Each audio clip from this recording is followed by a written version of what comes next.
الحمد لله نحمده ونستعينه ونستغفره ونؤمن به ونتوكل عليه ونعوذ بالله من شرور أنفسنا ومن سيئات أعمالنا من يهده الله فلا مضل له ومن يضلل فلا هادي له وأشهد أن لا إله إلا الله وحده لا شريك له وأشهد أن محمدا عبده ورسوله أما بعد فإن خير الحديث كتاب الله وخير الهدي هدي محمد صلى الله عليه وسلم وشر الأمور محدثاتها وكل محدثة بدعة وكل بدعة ضلالة وكل ضلالة في النار.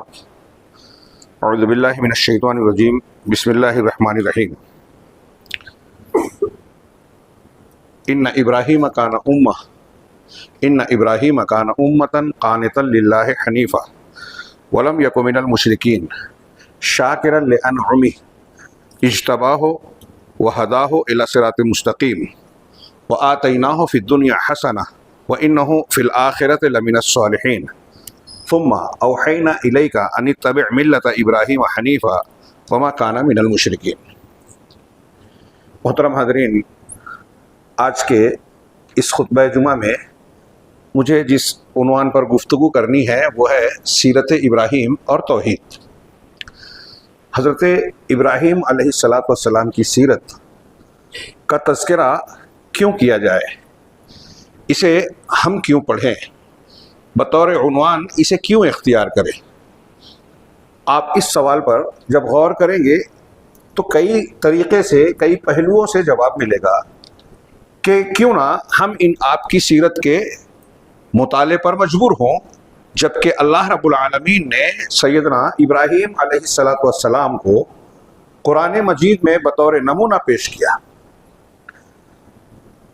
اللہ کے نبی جناب محمد رسول اللہ صلی اللہ علیہ وسلم، جنہیں سید المرسلین بنایا، تمام انبیاء کا سردار، تمام انسانوں میں کامل ترین انسان، سب سے اعلیٰ درجے کا اور سب سے مقرب بندہ، اللہ کے نبی جناب محمد رسول اللہ صلی اللہ علیہ وسلم کو خطاب کر کے کہا ثم اوحینا الیک ان اتبع ملت ابراہیم. ہم نے آپ کی طرف وحی کی کہ ملت ابراہیمی کی آپ پیروی کیجئے. کیا یہ کوئی معمولی بات ہے؟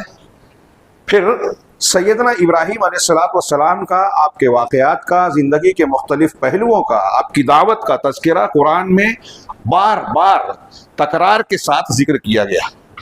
یہ بھی کوئی معمولی بات نہیں. اگر قرآن مجید میں کسی بات کا ایک مرتبہ ذکر آ جائے تو اہل ایمان کے لیے یہ بہت اہم بات ہے کہ رب العالمین نے اس کا ذکر اپنے کلام پاک میں کیا ہے. اس کی اہمیت ہے، اس کا بڑا اونچا مقام اور حیثیت ہے. اللہ رب العالمین نے سیدنا ابراہیم علیہ السلام کے نام سے تو ایک مکمل سورت مقرر کی قرآن مجید میں، اور پھر متعدد صورتوں میں، مختلف صورتوں اور آیات میں آپ کی زندگی کے مختلف پہلوؤں کو، زندگی کے واقعات کو، دعوت کو، کردار کو بار بار پیش کیا. اور صرف اتنا ہی نہیں بلکہ آپ کے اعمال سے جوڑ کر امت محمدیہ کی وہ شریعت جو قیامت تک کے لیے سارے انسانوں کے لیے نجات کا ذریعہ ہے، جناب محمد رسول اللہ صلی اللہ علیہ وسلم کی شریعت، جسے شریعت محمدیہ ہم کہتے ہیں، قیامت تک کے لیے اس میں کئی احکامات اس طرح کے اللہ نے مشروع کر دیے جو حضرت ابراہیم علیہ السلام اور آل ابراہیم سے جڑی ہوئی ہیں. ہم ہر صبح جو اذکار بیان کرتے ہیں صبح اور شام کے، اصبحنا علی فطرت الاسلام وعلی کلمۃ الاخلاص وعلی دین نبینا محمد صلی اللہ علیہ وسلم وعلی ملت ابینا ابراہیم حنیفا وما کان من المشرکین، یہ صبح میں اصبحنا کے ساتھ، شام میں امسینا کے ساتھ یہ کلمات ادا کرتے ہیں کہ ہم نے صبح کی فطرت اسلام پر، کلمہ اخلاص پر، اپنے نبی محمد صلی اللہ علیہ وسلم کے دین اور اپنے باپ ابراہیم علیہ السلام کی ملت پر، یعنی ہم کو روزانہ صبح و شام یہ یاد دلایا گیا کہ آپ کو ملت ابراہیمی کی پیروی کرنی ہے. تو ایک بندے کو سوچنا چاہیے کہ ہم جب یہ عہد و پیمان روز کر رہے ہیں پروردگار سے کہ ملت ابراہیمی پر میں نے صبح کی شام کی، وہ ملت ابراہیمی ہے کیا؟ بغیر سیکھے، بغیر جانے ہم یہ کیسے کہہ سکتے ہیں کہ ہم ملت ابراہیمی پر ہیں اور پروردگار سے یہ عہد و پیمان کر کے اسے پورا کر سکتے ہیں؟ اس لیے بھی سیرت ابراہیم جاننا ضروری ہے. اور دوسرا میں نے کہا ایک ابھی فریضہ حج عالم اسلام کی بڑی تعداد ہر سال ادا کرتی ہے، ابھی بھی گئے ہوئے ہیں، ان قریب وہ ادا ہوگا.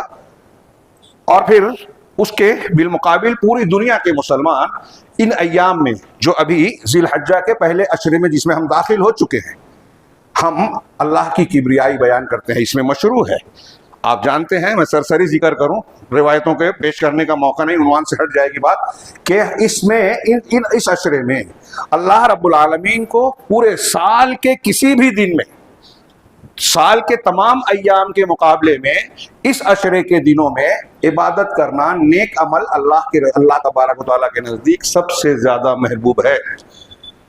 یہ بحث ہے علماء کے درمیان کہ رمضان کا آخری عشرہ زیادہ افضل ہے یا یہ عشرہ. تو اہل علم کے بعض علماء نے، علامہ ابن تیمیہ وغیرہ نے کہا کہ رمضان کے آخری عشرے کی راتیں پورے سال کی راتوں میں سب سے افضل ہیں، اس لیے کہ اس میں قرآن نازل ہوا، لیلۃ القدر خیر من الف شہر. اور عشرہ ذی الحجہ کے پہلے عشرے کے دن، رات نہیں دن، دنوں میں، سال کے دنوں میں سب سے زیادہ افضل ہے. ہمارے یہاں جس طرح رمضان کا اہتمام ہوتا ہے اس کا نہیں ہوتا، کرنا چاہیے. کیوں؟ اس لیے کہ اس میں شروع کے ایام سے ہی فضیلتیں، برکتیں اللہ نے رکھی ہیں، اور پھر عشرے کے ختم ہوتے ہوتے یوم الترویہ، یوم عرفہ اور یوم النحر جس کو ہم عید قرباں اور عید الاضحیٰ کا دن کہتے ہیں، اور پھر اس سے لگے ہوئے ایام تشریق ہیں. یہ بڑی فضیلت والے ایام ہیں. عرفہ کے دن سے زیادہ اللہ تعالیٰ جہنم سے لوگوں کو آزادی کسی دن نہیں دیتا. ان دنوں کی اتنی فضیلت، اللہ کے نبی صلی اللہ علیہ وسلم 1 سے 9 تک روزہ رکھتے تھے، یہ ثبوت ہے، اور کم از کم 9 کا رکھتے تھے. سال بھر کے گناہ اس سے معاف ہوتے ہیں، 1 سال آگے 1 سال پیچھے کے. ان ایام میں صحابہ کرام بازاروں میں چلتے پھرتے اللہ کی تکبیرات، حمد اور تسبیح بیان کرتے تھے. حضرت ابن عمر، ابن عباس رضی اللہ تعالیٰ عنہ بازار میں اتنی بلند آواز سے کہتے کہ لوگ کہنے لگتے اور بازار گونج جاتا تھا. سوال یہ ہے، یہ ساری فضیلتیں، روزہ جس کی قربانی کی نیت ہے وہ قربانی کی تیاری کرے، اور جس کی قربانی کا ارادہ ہے وہ بال ناخن وغیرہ نہ کاٹے ان 10 دنوں میں. جن کی قربانی نہیں ہے ان کے لیے باقاعدہ ثبوت نہیں ہے. لوگ اس سے کہ کسی صحابی نے کہا اللہ کے رسول سے کہ میرے پاس کچھ نہیں، تو کہا تم بال وغیرہ کاٹ لو تمہیں اجر ملے گا، اس سے استدلال کرتے ہیں.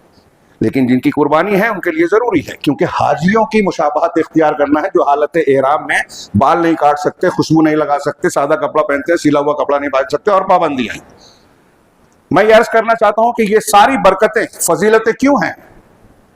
حج سے، قربانی سے.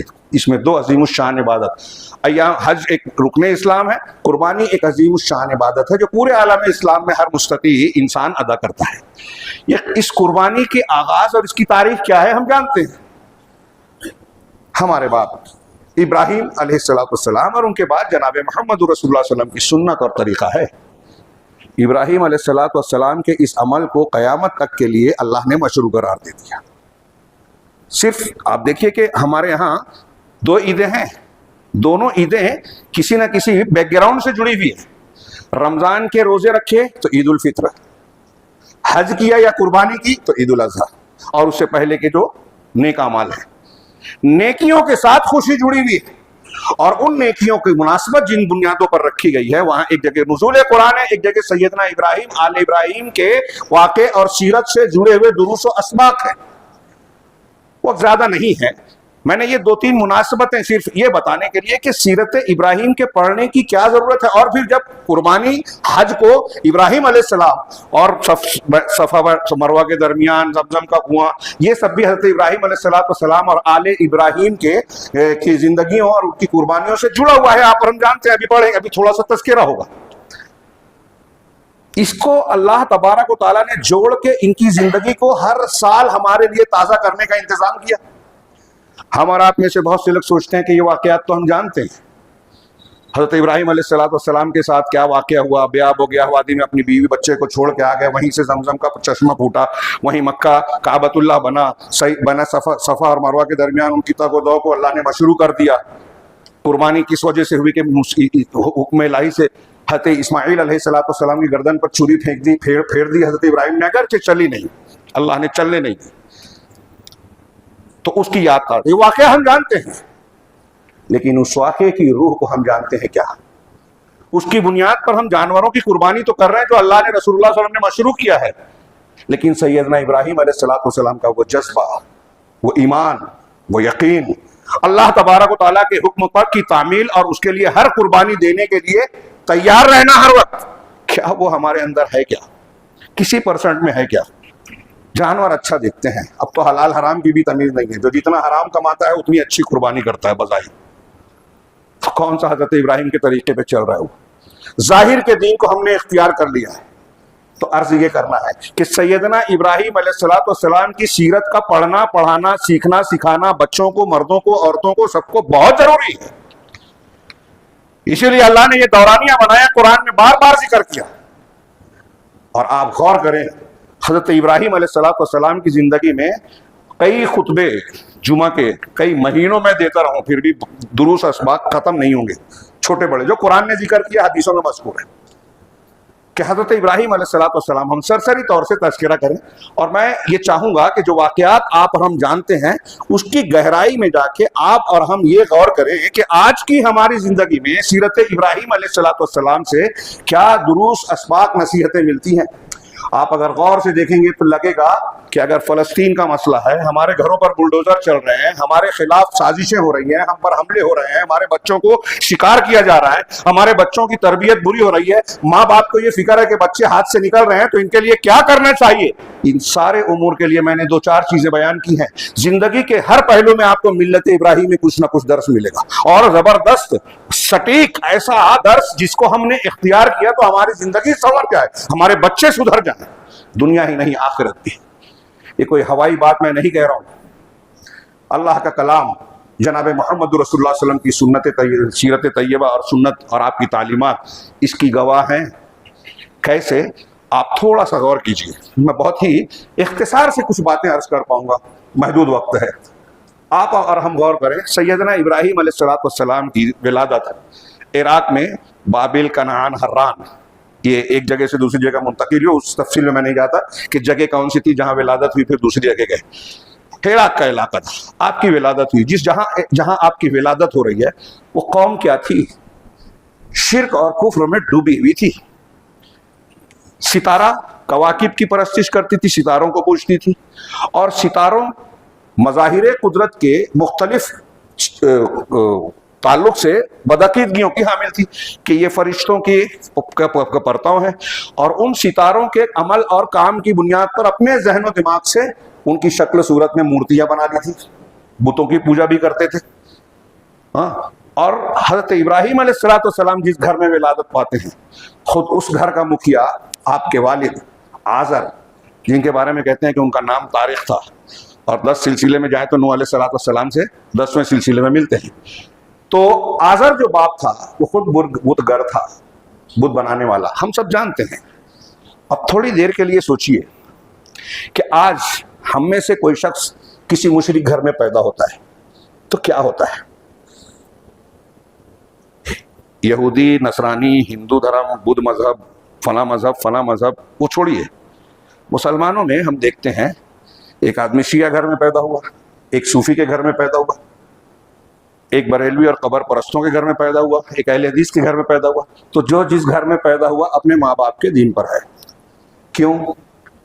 اس لیے کہ غور فکر تحقیق کرنے کی فرصت نہیں ہے. اللہ تعالیٰ نے یہ آنکھ، کان، دل و دماغ جو دیا، اس کا اصل مقصد ہے لعلکم تشکرون وَأَخْرَجَكُم مِّن بُطُونِ أُمَّهَاتِكُم. سورہ نحل میں اللہ نے فرمایا اللہ نے تم کو تمہاری ماؤں کے پیٹ سے نکالا. لا تعلمون شیئا، کچھ نہیں جانتے تھے، علم نہیں تھا. وَجَعَلَ لَكُمُ السَّمْعَ وَالْأَبْصَارَ وَالْأَفْئِدَةَ، اور تمہارے لیے کان، آنکھ اور دل بنائے. کیوں بنائے؟ کان سے سن کے، آنکھ سے دیکھ کر، دل سے غور و فکر کر کے آدمی علم حاصل کرتا ہے، حقائق جانتا ہے، سچ جھوٹ حق باطل میں تمیز کرتا ہے. اس کا استعمال کرو لعلکم تشکرون، تاکہ تم شکر گزار بن جاؤ. سیدنا ابراہیم نے اس کا استعمال کیا. مشرک باپ کے گھر میں، مشرکانہ ماحول میں پیدا ہو رہے ہیں، اکیلے ہیں. ہم جس گھر میں پیدا ہو رہے ہیں وہی ہیں.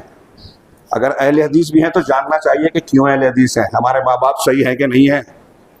عقیدے کا معاملہ ہے.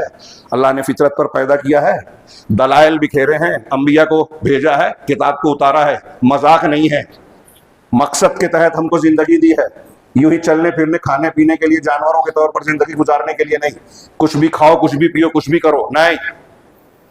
خاص طریقے سے اللہ چاہتا ہے زندگی گزاری جائے، اور اسی لیے سیدنا ابراہیم کو ایک نمونہ بنایا۔ اور ایک پہلو یہ بھی ہے کہ انسانوں کو اپنی زندگی کو سنوارنے کے لیے نمونے کی ضرورت ہے، آئیڈیل کی ضرورت ہے، اسوے کی ضرورت ہے۔ ہمارے لیے اسوہ جناب محمد رسول اللہ صلی اللہ علیہ وسلم ہے، اور خود رسول اللہ صلی اللہ علیہ وسلم کے لیے ایک نمونہ حضرت ابراہیم کو بنایا۔ کیا مقام ہے! تو مشرک ماحول میں پیدا ہوئے، بڑے، کبھی شرک نہیں کیا۔ وَلَقَدْ آتَيْنَا إِبْرَاهِيمَ رُشْدَهُ مِن قَبْلُ، سورہ انبیاء میں اللہ نے فرمایا کہ ہم نے پہلے ہی سے حضرت ابراہیم کو رشد دیا، ہدایت دی، اور ہم ان کو خوب جاننے والے تھے، بچپن سے ہی شعور تھا۔ ہاں، اللہ رب العالمین نے غالباً سورہ انبیاء میں یا صافات میں کہا، سورہ صافات میں کہ سورہ انعام میں کہا، ہاں، وَكَذَلِكَ نُرِي إِبْرَاهِيمَ مَلَكُوتَ السَّمَاوَاتِ وَالْأَرْضِ، اسی طرح ہم نے ابراہیم کو آسمانوں اور زمین کی ملکوت، ملکیت اور سلطنت کو کی حقیقت کو دکھلایا، شعور دیا۔ کیوں دکھلایا؟ لِيَكُونَ مِنَ الْمُوقِنِينَ، تاکہ وہ یقین کرنے والوں میں سے ہو جائے۔ یقین سب سے بڑی دولت ہے، ایمان، دل میں پختگی، اللہ تعالیٰ کی وحدانیت پر یقین۔ ہاں، تو حضرت ابراہیم علیہ السلام نے کبھی شرک نہیں کیا، بچپن میں بھی شرک کے ماحول میں ملکوت السماوات والارض پر غور کیا۔ اس سے پتہ چلا کہ توحید، اللہ کی وحدانیت ایسی حقیقت ہے جس کے لیے آدمی اگر اپنا دماغ استعمال کرے خود سے تو بھی حقیقت پر پہنچ جائے گا کہ اس کائنات کا بنانے والا ایک ہی ہے، اور وہ ہے جو ان ساری کائنات کو بنانے کی، سنبھالنے کی، چلانے کی طاقت رکھتا ہے۔ دنیا میں جن لوگوں کی جو پوجا پاٹ کرتے ہیں وہ خود مخلوق ہے، وہ خود پیدا کیے گئے ہیں، وہ خود عاجز ہیں، کمزور ہیں، وہ کیسے پیدا کر سکتے ہیں، وہ کیسے چلا سکتے ہیں؟ یہ تو سب مل کر ایک مکھی پیدا نہیں کر سکتے۔ سورج، چاند، آسمان، زمین، ستارے، دریا، پیڑ، پہاڑ، انسان اور مختلف قسم کے جانور، پرندے کیسے پیدا کر سکتے ہیں؟ تو جن کو لوگ پوچھتے ہیں وہ ہو ہی نہیں سکتے معبود، مخلوق اور رب۔ ابراہیم علیہ السلام کو یہ شعور دیا گیا۔ مطلب توحید انسان کی فطرت میں ہے، عقل میں ہے، کائنات میں اس کی نشانیاں بکھری بھی ہیں۔ حضرت ابراہیم علیہ السلام نے اس کا ادراک کیا، اکیلے ہیں، توحید کو اختیار کیا، اب اس کی دعوت دے رہے ہیں۔ اسی کے ساتھ ساتھ دو پہلو ہیں، لیکن میں نے غور کیا کہ اگر الگ الگ کر کے میں بیان کروں تو ایک بھی پورا نہیں ہوگا۔ ایک سیدنا ابراہیم علیہ السلام کی خود کی زندگی میں توحید تھی، سیرت میں توحید، اور سارا معاملہ آپ کی سیرت کا، زندگی کے مختلف پہلوؤں کا توحید کے محور اور بنیاد مرکز پر ہی گھومتا ہے۔ انبیاء کی تعلیمات، اللہ رب العالمین کی تعلیمات، دین اسلام کی بنیاد توحید ہی ہے۔ اور جو شخص توحید کے، یہ جملہ دھیان رکھیے گا، جو شخص توحید کو پورا کر کے اس کے تقاضوں کو جتنا زیادہ پورا کرے گا اس کا درجہ اتنا اونچا ہوگا۔ پھر سے سمجھے جملہ، کہ آپ کی توحید جتنی بہتر ہوگی آپ اتنے اچھے انسان ہوں گے، آپ اللہ کے اتنے قریبی بندے ہوں گے۔ انبیاء اور رسولوں میں درجات ہیں، سب سے اونچا درجہ جناب محمد رسول اللہ صلی اللہ علیہ وسلم کا، انبیاء میں اونچا درجہ رسولوں کا، رسولوں میں اونچا درجہ اولو العزم رسولوں کا۔ اولو العزم 5 ہیں راجح قول کے مطابق، ان 5 میں سے 2 خلیلین ہیں، حضرت ابراہیم اور حضرت محمد صلی اللہ علیہ وسلم ہمارے پیغمبر۔ یہ 2 خلیل ہیں، ان کا درجہ سب سے اونچا، نبی کریم صلی اللہ علیہ وسلم کے بعد سب سے اونچا درجہ حضرت ابراہیم کا، حضرت ابراہیم کے بعد کلیم اللہ موسیٰ علیہ السلام کا۔ یہ دلائل کی بنیاد پر ہے۔ کیوں یہ درجہ سب سے اونچا ہے؟ تو اس کی مختلف علتیں اہل علم نے بیان کی، اس میں سے ایک جو میں نے بیان کی کہ جس پیغمبر نے توحید کے تقاضے کو دعوت میں، عمل میں، علم میں، قول میں، معاملات میں، جس نے توحید کے تقاضے کو جتنا پورا کیا اس کا درجہ اتنا اونچا۔ سیدنا ابراہیم علیہ السلام کا درجہ اس اعتبار سے سب سے اونچا ہے جناب محمد رسول اللہ صلی اللہ علیہ وسلم کے بعد، کیونکہ آپ نے زندگی کے ہر مرحلے میں توحید سے، توحید کا ثبوت دیا۔ ابھی جو میں نے آیتیں پڑھی سورہ نحل کی، اس میں چند آیتیں ہیں، 2 مرتبہ اللہ نے فرمایا، ایک جگہ وَلَمْ يَكُن مِنَ الْمُشْرِكِينَ، ایک جگہ مَا كَانَ مِنَ الْمُشْرِكِينَ، آخری جملہ جو ہے کہ حضرت ابراہیم مشرکین میں سے نہیں تھے، شرک کرنے والے نہیں تھے۔ شرک توحید کی ضد ہے، یعنی آپ کی توحید بالکل پکی، خالص اور اعلیٰ ترین تھی، اور اسی توحید کی بنیاد پر یہ ساری خوبیاں ہیں جو حضرت ابراہیم علیہ السلام کی زندگی میں ہمیں چمکتی ہوئی نظر آتی ہیں۔ آپ خود توحید کے تقاضے پر کیسے پورے اتر رہے ہیں، ساتھ ساتھ دیکھیے۔ جب آنکھیں کھولی، شرکیات دیکھی، اپنی قوم کو شرک میں لت پت اور گھما، اپنے گھر کو بھی دیکھا تو دعوت دینی شروع کی. سب سے پہلے اپنے باپ کو خطاب کیا. سورہ مریم میں حضرت ابراہیم کی تقریر پڑھی ہے، اتنی شاندار ہے. یا ابتی کہہ کے پکارا. اس سے یہ پتہ چلا کہ باپ اور ماں اگر مشرک بھی ہوں تو ان کے ساتھ سلوک اچھا ہونا چاہیے. سچائی اگر شرک کر رہے ہیں تو دعوت تو دینی ہے، ان کے شرک کی پیروی نہیں کرنی ہے، لیکن ان کے ساتھ اچھا سلوک، اچھا خطاب کیا جائے. اور شرک سے بڑا کوئی گناہ ہے کیا؟ آج کل ہمارے بہت سارے نوجوان جو ہیں اپنے والدین سے زبان درازی کرتے ہیں، جھگڑا کرتے ہیں. یورپ والے سماج اور معاشرے سے متاثر ہو کر آگے بھی بڑھ جاتے ہیں، گھر سے نکال دینا اور نہ جانے کیا کیا کرنا، اولڈ ایج ہوم میں بھیج دینا چل رہا ہے. ابھی ہندوستان کے شہروں میں شروع ہو گیا ہے، یورپ اور امریکہ میں تو کامن ہے ہر شہر میں. تو آپ کے والد نے ایسی کون سی غلطی کر دی جو شرک سے بڑی ہے؟ یہاں ہم کو قرآن حدیث کی تعلیم ہے کہ شرک بھی کریں تو حسن سلوک کرو، اگرچہ شرک میں ان کی پیروی نہیں کرنی ہے. ہاں وَإِن جَاهَدَاكَ عَلَىٰ أَن تُشْرِكَ بِي مَا لَيْسَ لَكَ بِهِ عِلْمٌ فَلَا تُطِعْهُمَا وَصَاحِبْهُمَا فِي الدُّنْيَا مَعْرُوفًا. یہ سورہ لقمان کی آیت ہے، اور جگہ بھی فرمایا اللہ نے کہ اگر تم کو اس بات پر تمہارے ماں باپ مجبور کریں کہ میرے ساتھ شرک کرو جس کا تم کو علم نہیں ہے تو ان کی اطاعت نہیں کرنا، لیکن دنیاوی معاملات میں ان کے ساتھ معروف اور اچھا سلوک کرنا. یہاں سیدنا ابراہیم بتا رہے یا ابتی کہہ کے، یا ابتی لما تعبد ما لا يسمع ولا يبصر ولا يغني عنك شيئا. غور کیجئے، ایک ایک جملہ ایک ایک کتاب ہے. آپ کسی غیر مسلم کو دعوت دینے کے لیے اس پر غور کر کے سمجھا سکتے ہیں. ہاں غیر مسلموں کو کیسے دعوت دی جائے؟ انبیاء کے طریقے پہ دی جائے. انبیاء کی دعوت کی جو بھی مضامین قرآن میں ہیں آپ اس پر غور کیجئے. حضرت ابراہیم کہہ رہے ہیں اے ابا جان، آپ اس کی عبادت کیوں کرتے ہیں؟ ما لا يسمع، جو سنتا نہیں ہے. سنے گا نہیں تو جواب کیا دے گا؟ سنے گا نہیں تو دعا کرنے کا کیا مطلب ہے؟ سوچئے تھوڑی دیر کے لیے. بات سادی سی لگ رہی ہے، آسان سی، لیکن جڑ پر وار ہے. یہ کسی معبود کو آپ پکار رہے ہیں، کسی کو مدد کے لیے گہار لگا رہے ہیں، فریاد کر رہے ہیں، پریشان ہیں، مصیبت میں ہیں. مائیں بہنیں بھی سنیں، آج کل بڑا بازار گرم ہے، پھوک جھاڑ کا، جادوگروں کا، کاہنوں کا. چوری چھپے ہماری مائیں بہنیں سنا ہے جاتی ہیں، یہاں کیا حال ہے میں نہیں جانتا، چلی جاتی ہیں، پیسے بھی دیتی ہیں، ایمان بھی دیتی ہیں، بعض وقت عزت بھی گنواتی ہیں. کسی جادوگر سے مت مانگیے، امید مت لگائیے. کیا آپ یہ سمجھتے ہیں یا سمجھتی ہیں کہ اللہ رب العالمین آپ کی نہیں سنے گا؟ آپ قبروں پہ جاتے ہیں، قبروں والوں سے پکارتے ہیں. کیا آپ کو یہ لگتا ہے کہ اللہ تبارک و تعالیٰ کی قدرت میں کمی آ گئی ہے؟ اللہ تعالیٰ سے زیادہ رحمت والا وہ قبر والا ہے. رحمان رحیم اللہ ہے، ارحم الراحمین اللہ ہے، سننے والا اللہ ہے. وہ کہہ رہا ہے مجھ سے مانگو میں دوں گا، ادعونی استجب لکم. آپ کو اس پہ یقین نہیں ہے کہ میں مانگوں گا اللہ سے تو مجھے نہیں دے گا؟ میں گنہگار ہوں تو پھر کون؟ اللہ تعالیٰ تو کہتا ہے گناہ گار بھی مانگے گا تو توبہ کو قبول کرتا ہے، اللہ بہت خوش ہوتا ہے. تو جب ایک بندہ اللہ کے در کو چھوڑ کر کسی قبر والے سے، کسی بزرگ سے، کسی دیوی دیوتا سے، غیر اللہ سے مانگتا ہے، فریاد کرتا ہے، اس سے مشکل کشائی، حاجت روائی کی امید مانگتا ہے، تو وہ یہ کہہ رہا ہے کہ رب کے بجائے میں اس سے لوں گا. رب سے زیادہ رحمان رحیم وہ ہے، رحمت کرنے والا اس کو نہیں اس کو مان رہا ہے.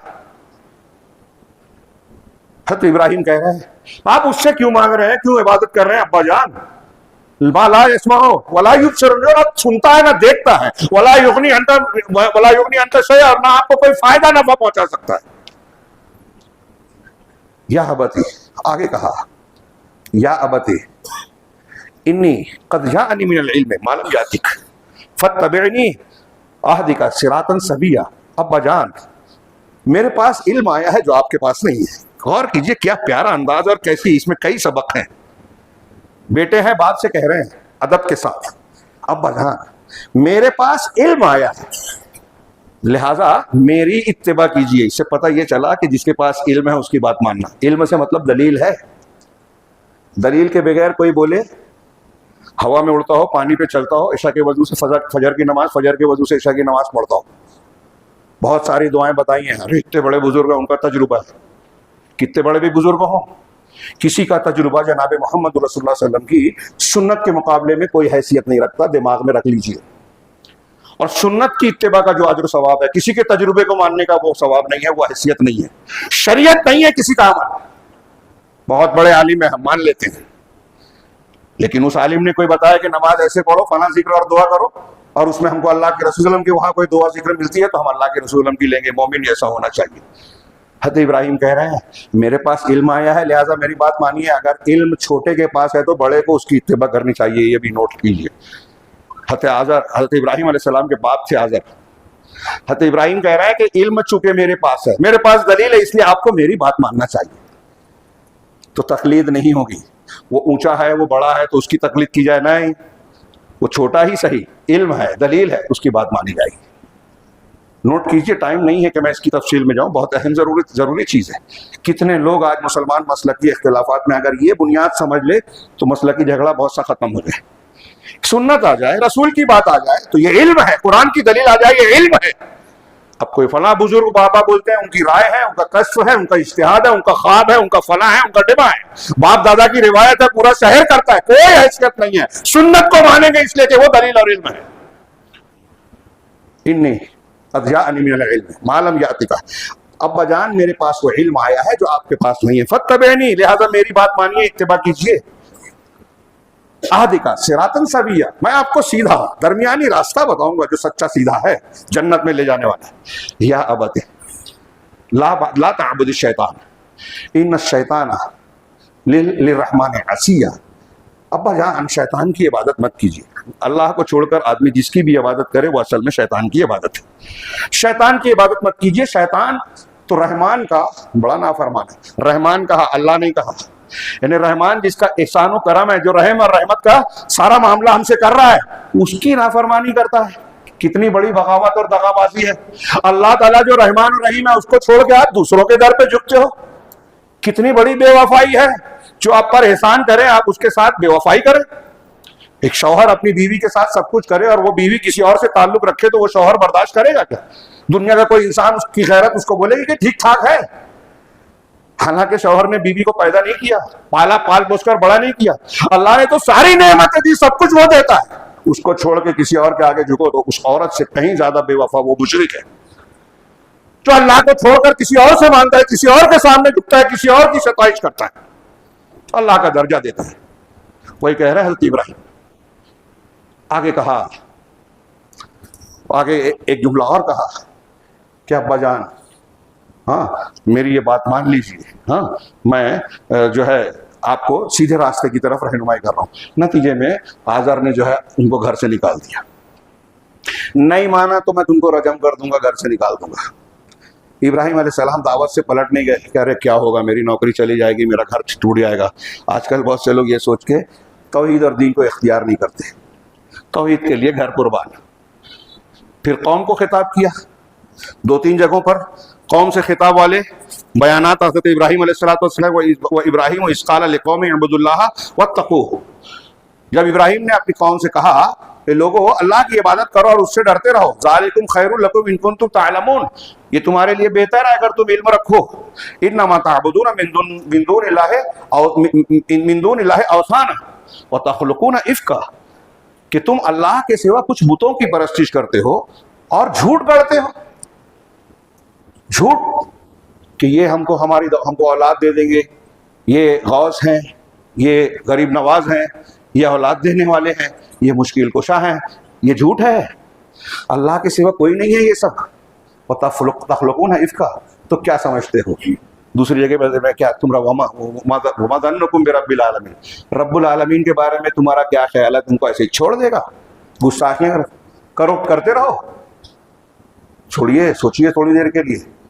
میں اکثر آج کل کہتا ہوں, ہم پریشان رہتے ہیں, لوگ کہتے ہیں مولوی لوگ کیا کہتے ہیں. یہ دھیان رکھیے, آپ مانے نہ مانے, قرآن کہتا ہے, حدیثیں کہتی ہیں, تاریخ کہتی ہے, اگر آپ شرک کرتے ہیں, اپنے آپ کو کتنا بھی مسلمان کہیں, لیکن ہمارے عقیدے میں عمل میں شرک ہے, تو نیتنیاہو ہو, ٹرمپ ہو, فلاں ہو, ڈما ہو, یہ ہم پر مسلط ہوں گے.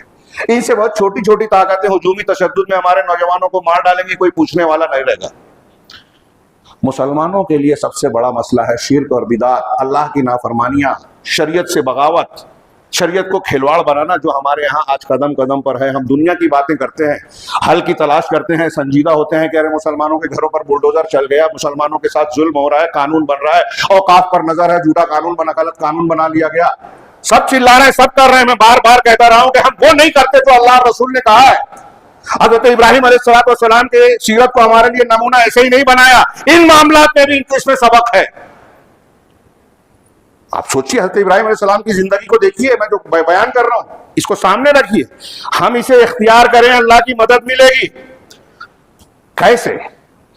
آگے بات آئے نہ آئے میں اختصار کے ساتھ کہوں، آپ غور کیجیے، حضرت ابراہیم علیہ السلام توحید پر قائم رہے، لڑ گئے بادشاہت سے، قوم سے، بتوں کو توڑ دیا، آگ میں ڈالے گئے، آگ ٹھنڈی ہوئی کہ نہیں ہوئی؟ اللہ نے بچایا کہ نہیں بچایا؟ ہم پر بم گر رہے ہیں، پھٹ رہے ہیں، اللہ ان بموں کو ضائع نہیں کر سکتا؟ ہمیں نہیں بچا سکتا؟ کس بنیاد پر اللہ نے آگ کو ٹھنڈی کیا؟ آج لاجک نہیں ملتی، ہم جب کہتے ہیں تقوی، ایمان، یقین اگر رہے گا تو اللہ ہماری حفاظت کرے گا، نوجوان کہتا ہے کہ مولوی صاحب جو بول رہا ہے اس میں لاجک نہیں ہے، سمجھ میں نہیں آتا کیسے؟ تو حضرت ابراہیم علیہ السلام کے لیے آگ ٹھنڈی ہوگی، لاجک کیا تھی؟ کیا لاجک تھی؟ کوئی لشکر تھا؟ فائر بریگیڈ کون سا آیا تھا؟ کوئی ظاہری طاقت قوت تھی؟ جو نوجوان جذباتی لوگ بات کرتے ہیں، ایمان، تقوی، یقین، اللہ کی مدد کے علاوہ کیا تھا وہاں؟ لاجک نہیں ہے وہاں۔ تو ہم یہ کہانی قصہ خالی سنتے ہیں، جس اللہ نے ابراہیم کو بچایا ہمیں نہیں بچائے گا؟ حضرت ابراہیم نے توحید کے لیے گھر چھوڑا، وطن چھوڑا، باپ کو چھوڑا، اللہ تعالیٰ نے انبیاء کی اولاد دے دی، معمار کعبہ بنا دیا، بیٹا اسماعیل نبی، بیٹا اسحاق نبی، اسحاق کے بیٹے یعقوب نبی، یعقوب کے بیٹے یوسف نبی، مشرک باپ کو، مشرک خاندان اور وطن کو چھوڑا، انبیاء کی اولاد دے دی، انبیاء کا سلسلہ ابو الانبیاء بنا دیا۔ دنیا میں بھی اگر اللہ کے لیے کچھ قربان کرو گے تو اللہ دنیا میں بھی اس سے بہتر دے سکتا ہے، دے گا اگر چاہے گا۔ حضرت ابراہیم کی زندگی میں ہمیں نظر آتا ہے، حضرت ابراہیم اکیلے نکلے، راستے میں ہجرت کرتے ہوئے گزر رہے ہیں، ظالم بادشاہ نے گرفتار کیا، خوبصورت عورتوں کو اپنے پاس رکھ لیتا تھا۔ حضرت ابراہیم علیہ السلام کی بیوی حضرت سارہ پسند آئی اسے، کیا ہوا؟ بخاری کی روایت پڑھی ہے، ہاں، برے ارادے سے آگے بڑھا، ہاں، زمین میں پھنس گیا، دھنس گیا، ہاتھ نہیں بڑھا پا رہا، ایک مرتبہ، دو مرتبہ، تین مرتبہ، واقعہ آپ جانتے ہیں، میں واقعہ نہیں بیان کر رہا ہوں، میں یہاں یہ استدلال کر رہا ہوں کہ حضرت ابراہیم علیہ السلام کی بیوی اور آپ کی عزت کو اللہ نے بچایا کہ نہیں بچایا؟ طاقت تھی، کوئی تنظیم تھی، سیاسی طاقت، ڈگری کی طاقت، جتھا اور سیاسی پارٹی، کچھ تھا؟ اکیلے تھے ابراہیم علیہ السلام اور ان کی اہلیہ تھی۔ پوچھا یہ کون ہے؟ کہا میری بہن ہے۔ لوگ کہتے ہیں جھوٹ ہے، یہ حقیقی جھوٹ نہیں تھا، خود حضرت ابراہیم نے بتایا کہ یہ اسلامی رشتے سے بہن ہے۔ اسلامی رشتے سے میں بہن کہا، اس نے سمجھا نہیں، یہ تعریض تھی اور اپنی عزت اور جان بچانے کے لیے تھی۔ حضرت ابراہیم علیہ السلام کی عزت کو اللہ نے بچایا کہ نہیں بچایا؟ یہ میں سبق، یعنی بات آگے بڑھاتے ہوئے بیچ میں یہ بات میں نے اس لیے کہہ دی جو آخر میں آنی چاہیے تھی، کہ میں یہ کہنا چاہ رہا ہوں کہ اس سیرت میں ہمارے لیے کیا کیا نمونے ہیں، بچوں کی تربیت کیسے کریں۔ سیدنا ابراہیم کی زندگی میں دیکھیے، دعا مانگ رہے ہیں، رب ہب لی من الصالحین، پروردگار مجھے صالحین میں سے نیک اولاد دے، مجھے اولاد دے۔ کیسی اولاد؟ صرف اولاد نہیں مانگی جیسے ہم مانگتے ہیں، نیک اولاد۔ اور دعا مانگی جاتی ہے تو صرف دعا نہیں بلکہ اس پر عمل بھی کیا۔ آپ بیٹھ کے بولیں گے اللہ مجھے روزی دے اور گھر میں بیٹھے رہیں گے تو روزی مل جائے گی کیا؟ محنت مشقت کرتے ہیں، مزدوری کرتے ہیں، تجارت کرتے ہیں نا، تو دعا بھی کر رہے ہیں، عمل بھی کر رہے ہیں۔ تو نیک اولاد کے لیے دعا بھی کیجیے اور پھر کوشش بھی کیجیے۔ نیک اولاد مانگی، اولاد مل گئی تو اللہ تعالیٰ کے احکامات سکھائے، دعا مانگ رہے ہیں، رب اجعلنی رب اجعل ھذا البلد آمنا۔ سورہ ابراہیم میں یہ دعا پڑھی ہے، حضرت ابراہیم کی دعائیں بڑی شاندار۔ ہاں، کیسے بال بچوں کو جب چھوڑا، اس کی دعا بھی ہے، رب انی، کیا ہے، انی اسکنت من ذریتی بواد غیر ذی زرع عند بیتک المکرم۔ اس منظر کو، کیفیت کو غور کیجیے۔ میں نے اپنے بیوی بچے کو ایسی وادی میں جو بے آب و گیا ہے، کھیتی باڑی، پانی بھی نہیں ہے وہاں، تو نے حکم دیا، میں نے چھوڑ دیا۔ کیوں چھوڑا؟ ربنا لیقیموا الصلاۃ، پروردگار اس لیے کہ وہ نماز قائم کرے، تیرے گھر آباد ہو، گھر تعمیر ہو۔ اسی کے آگے پیچھے ایک دعا یہ بھی ہے، رب اجعل ھذا البلد آمنا، پروردگار اس شہر کو امن والا بنا دے۔ سیدنا ابراہیم کی یہ دعا، توحید کی برکت، اخلاص کا نتیجہ، کعبۃ اللہ کو پوری دنیا کے لیے اللہ نے حرم بنا دیا، جس کو حضرت ابراہیم نے تعمیر کیا۔ حج کا بار بار لوٹنے کا مرکز بنا دیا، نشانیاں ہیں اس میں، اور اس کو امن والا شہر بنا دیا۔ پھر آگے حضرت ابراہیم نے دعا کیا مانگی؟ رب اجعل ھذا البلد آمنا وارزق، کیا ہے، واجنبنی وبنی ان نعبد الاصنام، کہ مجھے اور میرے بیٹوں کو اس بات سے بچا کہ ہم بتوں کی پرستش کریں، بت پرستی سے ہمیں بچا۔ یہاں جتنے بیٹھے ہیں، میں کئی جگہ یہ پوچھتا ہوں، کوئی بتائے کہ ہم میں سے کوئی ہے جس کو کوئی کہے لالچ دے کہ میں تم کو اتنے لاکھ اتنے کروڑ دوں گا، کچھ ہمارے بت کی پوجا کر لیجئے، کریں گے؟ یا کوئی ہم پر زبردستی کرے کہ کرو نہیں تو مار دیں گے، جیل میں ڈال دیں گے، قتل کر دیں گے، گولی سے اڑا دیں گے؟ ہو سکتا ہے کوئی جان بچانے کے لیے اس کی اجازت ہے کہ ظاہر میں جان بچانے کے لیے آپ کلمہ کفر کہیں لیکن دل میں ایمان ہو، کوئی کہہ دے، لیکن کتنے ایسے ہیں؟ ہم اپنے بارے میں سوچئے، ہمارا یہ حوصلہ ہوگا کہ ہم جان دے دیں، گردن کٹا دیں، گولی کھا لیں، کٹ جائیں، لٹک جائیں، لیکن شرک نہیں کریں گے، ہے نا؟ ایسے کچھ جذبہ ہے نا، ہمارے جذبات یہ ہوں گے، ہم سوچیں گے جانتے بوجھتے ہم شرک کریں گے کیا؟ ہم نہیں کریں گے، ہم اپنے بارے میں اتنا کانفیڈنس رکھتے ہیں کہ نہیں کریں گے۔ سیدنا ابراہیم کر سکتے تھے، ابراہیم علیہ السلام جو بتوں کو توڑنے والی شخصیت ہیں وہ کر سکتے تھے، دعا مانگ رہے ہیں اپنے لیے اور اپنے بیٹوں کے لیے، وجنبنی، مجھے بچا، وبنی، اور میرے بیٹوں کو بچا، کس بات سے بچا؟ ان نعبد الاصنام، کہ ہم بتوں کو پوجے، رب انہن اضللن کثیرا من الناس، پروردگار ان بتوں نے بہت سے لوگوں کو گمراہ کیا، راہ حق سے ہٹایا، شرک میں ڈال دیا، مجھے بچا، میرے بیٹوں کو بچا۔ کتنی اہم بات ہے، ہم لوگ مطمئن ہیں، ہم سمجھتے ہیں اہل حدیث ہیں، قرآن حدیث جانتے ہیں، بہت اچھی توحید ہے، جی نہیں، دھوکے میں مت رہیے۔ سیدنا ابراہیم علیہ السلام کے خاک پاک و بات کا کوئی انسان پہنچ نہیں سکتا، ہاں، سوچ نہیں سکتا، وہ دعا مانگ رہے ہیں کہ شرک سے بچا، اور ہم مطمئن بیٹھے ہیں، غافل ہیں، فکر نہیں ہے۔ دنیا میں اگر سب سے زیادہ کسی چیز کی فکر کرنی چاہیے، سب سے زیادہ کسی چیز سے ڈرنا چاہیے، تو اس بات سے کہ میرے بیوی بچوں میں شرک نہ آ جائے۔ آپ کا مالی نقصان ہو جائے کوئی بات نہیں، گھر چھوٹ جائے کوئی بات نہیں، بلڈوزر چل جائے کوئی بات نہیں، لیکن اگر آپ کا عقیدہ توحید بگڑ گیا، بہت بڑی بات ہے، اس سے بڑا کوئی نقصان ہے نہ ہو سکتا ہے۔ کاش کہ ہم سمجھیں، اس لیے کہ آخرت، دنیا اور آخرت کی ساری بھلائیاں، کامیابیاں اسی توحید سے جڑی ہیں، توحید نہیں ہے تو کچھ نہیں ہے۔ سیدنا ابراہیم کی زندگی کا بنیادی سبق یہی ہے، اور تربیت میں حضرت بیٹوں کے لیے یہ دعا بھی مانگ رہے ہیں، بیٹوں کو تعلیم دے رہے ہیں۔ تربیت کا میں نے پہلو ذکر کیا ہے، ایک دو باتیں صرف اشارے میں آ رہی ہے۔ نیکی کا کام کر رہے ہیں تو بیٹے کو ساتھ لے کے کر رہے ہیں، کعبہ کی تعمیر کر رہے ہیں تو اسماعیل علیہ السلام ساتھ میں لگے ہوئے ہیں، پتہ یہ چلا آپ نماز پڑھنے آؤ، بیٹے کو ساتھ لے کے آؤ، آپ نیک کام کرنے جاؤ، بیٹوں کو ساتھ میں لے کے جاؤ۔ یہ ابراہیم علیہ السلام کا طریقہ ہے، ملت ابراہیمی ہے، طریقہ ہے۔ بیٹے کو وصیت کی، وَوَصَّىٰ بِهَا إِبْرَاهِيمُ بَنِيهِ وَيَعْقُوبُ، کہ ابراہیم نے اپنے بیٹوں کو اور یعقوب نے وصیت کی۔ وصیت تاکیدی حکم کو کہتے ہیں وصیت، یہ قرآن ہے، سورہ بقرہ کی آیت ہے، پڑھیے جا کے، کہ ابراہیم نے اپنے بیٹوں کو اور یعقوب نے بھی وصیت کی۔ کیا وصیت کی؟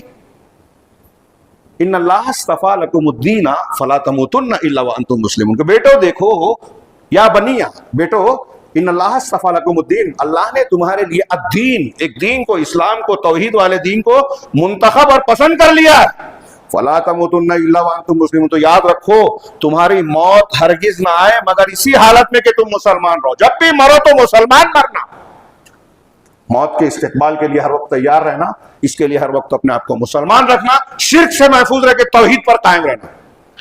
یہ اپنے بیٹوں کو تعلیم دے رہے ہیں، اپنے بیٹوں کو ہمیں بھی سکھانا ہے، جو آج موبائل سے شرک سیکھ رہے ہیں، اسکولوں میں شرک سیکھ رہے ہیں، نصاب تعلیم میں شرک سیکھ رہے ہیں، اپنے ماحول میں شرک سیکھ رہے ہیں، ان کے دوست احباب انہیں درگاہوں پہ لے جاتے ہیں تو چلے جاتے ہیں، ہندوؤں کے تہواروں میں شریک ہونے کے لیے لے جاتے ہیں، چلے جاتے ہیں، غیر اللہ کے نام کا کھانا کھا لیتے ہیں، نظر و نیاز کی باتیں کھا لیتے ہیں، کیونکہ ہم نے بتایا نہیں مسلمان رہنا، اور مسلمان رہنے کے لیے ان چیزوں سے بچنا ضروری ہے۔ ابراہیم علیہ السلام نے بتایا، ہمیں بھی بتانا ہے۔ اس طریقے سے یہ میں نے دو تین باتیں صرف نقل کی ہیں، اور بھی پہلو ہے۔ تو سیدنا ابراہیم علیہ السلام نے قوم کو خطاب کیا، قوم سے مناظرہ بھی کیا، وقت نہیں ہے اس لیے میں اشارے کروں۔ یہ ایک دو باتیں بیان کی سورہ انعام میں، پورا دیکھیں کہ اپنے باپ ابراہیم نے اپنے باپ سے خطاب کیا کہ ابا جان، آپ اور آپ کی قوم ان بتوں کے سامنے اعتکاف کر رہے ہیں, ٹھہرتے ہیں, مجاور بنتے ہیں. ہاں, انتم لہا عاکفون ما هذه التماثيل التي انتم لہا عاکفون. میں تم کو اور تمہاری قوم کو کھلی گمراہی میں دیکھتا ہوں. صاف صاف کہا, ادھر ادھر سے بات نہیں کی. آج کل کوئی توحید کا رد کرتا ہے, شرک کا رد کرتا ہے, تو لوگ کہتے ہیں کہ یہ مولوی اختلاف پیدا کر رہے ہیں, جھگڑا لگا رہا ہے, اختلافی بات کر رہے ہیں. ارے اگر آپ شرک کر رہے ہیں اور اس میں بھی اشارے کنائے میں بات کریں اور سننے والے کو سمجھ میں, یہ انبیاء کا طریقہ ہے. توحید اور شرک کے معاملے میں کوئی ہیر پھیر نہیں, گھوم پھر کے نہیں بات کرتے, صاف صاف سیدھی سیدھی بات. یہ شرک ہے, نہیں چلے گا. شیخ محمد عبد الوہاب نے لکھا کہ اگر اللہ کے نبی صلی اللہ علیہ وسلم کفار مکہ سے یہ کہتے, شیخ تھوڑا سا وقت بڑھے گا, چلے گا نہیں, صاف صاف 5-7 منٹ چلے گا. ہاں, اگر محمد بن عبد الوہاب رحمہ اللہ نے لکھا کہ اگر کفار مکہ سے اللہ تبارک و تعالیٰ یہ کہے, یہ کہتا, نبی کریم صلی اللہ علیہ وسلم یہ کہتے کہ شرک نہیں کرو, شرک سب سے بڑا گناہ ہے, تو کفار مکہ کو برا نہیں لگتا. نوٹ کیجئے گا, یہ جو بات کہہ رہے ہیں اچھے نہیں جانتے, علماء بھی نہیں توجہ دیتے, اور بہت سے مسلک والے زندگی گزار دیتے ہیں اور یہ کرتے ہی نہیں ہیں. میں طنز تعریض نہیں کر رہا ہوں, حق اور باطل کی پہچان بتا رہا ہوں. ہم کو مرنا ہے, اللہ کے پاس ہمارا حساب دینا ہے. یہ مولوی وہ خود بزرگ اور اتنی بڑی جماعت اس چکر میں مت پڑیے. یہ پڑھیے کہ اللہ کس چیز کو پسند کرتا ہے, نبیوں کا طریقہ کیا ہے, ابراہیم علیہ السلام کا طریقہ سیرت کیا ہے, جس کو ہر سال دہرانے کی تعلیم دی اللہ نے. تو میں یہ کہہ رہا تھا, وہ کہا اللہ کے رسول نے مکہ والوں سے یہ نہیں کہا کہ شرک برا ہے, وہ تو ہے ہی, وہ بھی مانتے تھے. حضرت اللہ کے رسول نے یہ کہا کہ تم شرک کرتے ہو, تم یہ جو عمل بتوں کے سامنے ان کو وسیلہ لگا کے اللہ سے مانگ رہے ہو, ان کو بیچ میں ڈال رہے ہو, ان کو سفارشی سمجھ رہے ہو, ان کی عبادت کر رہے ہو, یہ شرک ہے. اگر اس پہ مر گئے تو کبھی جہنم سے نہیں نکلو گے. ابو لہب کیوں نہ ہو, ابو طالب کیوں نہ ہو, ایک مخالفت کرتا تھا, دنیاوی اعتبار سے ایک موافقت کرتے تھے, لیکن شرک تھا, اس لیے جہنم سے نہیں نکل سکیں گے. تو اللہ کے رسول نے تم شرک کرتے ہو, تو شرک والے کو شرک والا بولا جائے گا. حضرت ابراہیم کی بات, گھنٹی بج گئی, وقت بہت کم ہے. اللہ کے حضرت ابراہیم علیہ السلام نے قوم سے خطاب کیا, ہاں, اور پھر ان سے کہا, رات چھائی تو کہا فلما جن علیہ اللیل والی آیتیں پڑھیے, میں صرف اس کا اشارہ کر رہا ہوں. رات چھائی تو کہا کہ ستارے کو دیکھا, کہا یہ میرا رب ہے. کیونکہ قوم پوچھتی تھی. یہ حضرت ابراہیم نے غور و فکر کے لیے یا ماننے کے لیے نہیں کہا تھا, رد کرنے کے لیے کہا تھا, مناظرے کے لیے کہا تھا کہ چلو ٹھیک ہے تم کہتے ہو, تھوڑی دیر کے لیے میں مانتا ہوں. یہ سامنے والے کو سمجھانے اور رد کرنے کے لیے ہے. ورنہ قرآن نے کہا حضرت ابراہیم نے کبھی شرک نہیں, اگر وہ کہتے کہ ستارہ میرا رب ہے تو مشرک ہو جاتے. تو یہ عقیدہ نہیں تھا ابراہیم علیہ السلام کا. یہ مناظرے اور رد کرنے کے لیے, سمجھانے کے لیے کہا کہ ستارہ میرا رب ہے. جب ڈوب گیا تو کہا انی لا احب العافلین, ڈوبنے والے کو میں پسند نہیں کرتا. یہ سادہ سودہ جملہ آپ نے ترجمہ دیکھا نا, غور نہیں کیا. غور کیجیے, حضرت ابراہیم سمجھانا کیا چاہ رہے ہیں. ستارہ نکلا, ڈوب گیا, مطلب یہ کسی کی مخلوق ہے, کسی کے نظام پہ مطابق عمل کر رہا ہے, پابند ہے, خود کچھ کرنے والا نہیں ہے. پھر چوچان کا یہ اس سے بڑا, اس کو مان لیتا ہوں, وہ بھی ڈوب گیا. کھارے یہ بھی چلا گیا, اب کس سے بولوں. اگر اللہ نے مجھے, اگر میرے رب نے مجھے راستہ نہیں بتایا رب نے, تو پھر میں تو گمراہ ہو جاؤں گا. سورج نکلا, کہا یہ سب سے بڑا ہے, اس کو رب مانتا ہوں, وہ بھی ڈوب گیا. کہا میری قوم کے لوگوں, میں ان سب کو رب نہیں مانتا. میں تمہارے اس شرک سے, ابراہیم علیہ السلام کی کئی جگہ قول ہے کہ میں تم سے اور تمہارے ان معبودوں سے بری ہوں, بیزار ہوں. انی وجہت وجہی للذی فطر السماوات والارض, میں اس پروردگار کی طرف اپنا رخ کرتا ہوں جس نے آسمانوں اور زمینوں کو پیدا کیا. یعنی یہ سورج چاند ستارے جس نے بنائے, چلا رہا ہے, جو یہ جس کے ماننے والے ہیں, یہ جس کی مخلوق ہے, اس کو میں مانتا ہوں. اب دنیا میں جو جس کی بھی پوجا کر رہا ہے وہ اللہ کی مخلوق ہے. ایک ہندو بولتا ہے کہ میں ماں باپ کی پوجا کرتا ہوں, تو ماں باپ کس نے دیے, اللہ نے دیے, اس کو مانو. غور کیجیے حضرت ابراہیم علیہ السلام کتنا بہترین سبق دے رہے ہیں. اور اسی مکالمے میں آخری میں ہے کہ تم, حضرت ابراہیم کی بہادری دیکھیے, کہ تم کہتے ہو کہ میں معبودوں سے ڈروں. میں کیوں ڈروں؟ تم اس سے نہیں ڈرتے کہ اللہ کے ساتھ شرک کر رہے ہو, ہاں, اور مجھ سے کہہ رہے ہو کہ میں, جبکہ میں نے شرک نہیں کیا, تو جن کو تم شریک کر رہے ہو میں اس سے کیوں ڈروں؟ تم اللہ سے نہیں ڈرتے کہ شرک کر رہے ہو. مجھے ان کا کوئی ڈر نہیں ہے, میرے پروردگار کو سارا اختیار ہے, اگر وہ نہیں چاہے تو پوری کائنات اور یہ جن کو تم پوج رہے کچھ میرا بگاڑ نہیں سکتے. یہ یقین, یہ بہادری دیکھیے حضرت ابراہیم کی. تو کون سا فریق امن کے زیادہ لائق ہے؟ اس سورہ انعام کی آیتوں کا مفہوم میں بیان کر رہا ہوں، اور اسی کے آگے کہ جو ایمان لائے اور ایمان کے ساتھ ظلم کی یعنی شرک کی ملاوٹ نہیں کی، وہی امن میں ہے، وہی عذاب سے بچیں گے، دنیا میں بھی آخرت میں بھی۔ آج مسلمان عذاب کا شکار ہے، اس کی سب سے بڑی وجہ شرک ہے۔ قوم سے یہ خطاب کیا، پھر قوم جب میلے میں جانے لگی عذر کیا، میں بیمار ہوں، اس کی توجیہ کی جاتی ہے کہ بیمار حضرت ابراہیم کے لیے اس سے بڑی بیماری کیا ہو سکتی ہے کہ قوم شرک کر رہی ہے، لیکن انہوں نے سمجھا کہ جسمانی بیماری ہے، بتوں کو توڑ دیا۔